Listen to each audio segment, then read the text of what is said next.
بیا په قاعده جمعیت باندې رد کوله. وایي دوی په خپله د اوټونو تلاش کوي او د اوټونه غواړي او ځان دپاره دغه کرسي غواړي او ځان د امارت دپاره مخې ته کوي. وایي دا جایز نه دی. نو محترم وروره ته خو ځان ته مفتي وایي، ته خو ځان ته عالم وایي، ته خو ځان ته یو فتوا ورکوونکی وایي، نو بیا ته څنګه د قرآن او د حدیث نه ناخبري؟ بیا څنګه ته د قرآن په آیتونو نه پوهېږي؟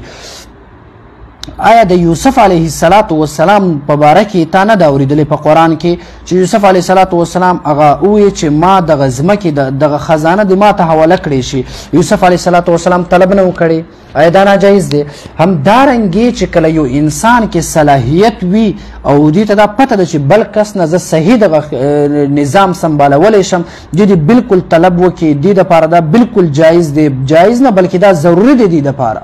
لکه حضرت حسین رضی الله تعالی عنه که چرته د ځان دپاره امارت خوښول دا صحیح نه و، نو حضرت حسین رضی الله تعالی عنه د یزید په لاس باندې بیعت ولې نه کوله؟ خو هغې ته پته و چې دا سم سړی نه دی، نو هغې په ځان کې دا صلاحیت لیدله چې زه دې نه بهتر یم.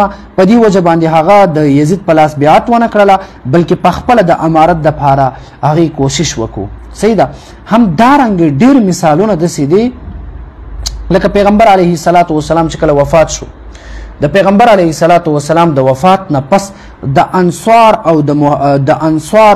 د مهاجرینو په خپل مابین کې اختلاف و. یو ډله ویل چې فلانکي به امیر کېږي، بل ډله به ویل چې فلانکي به کېږي.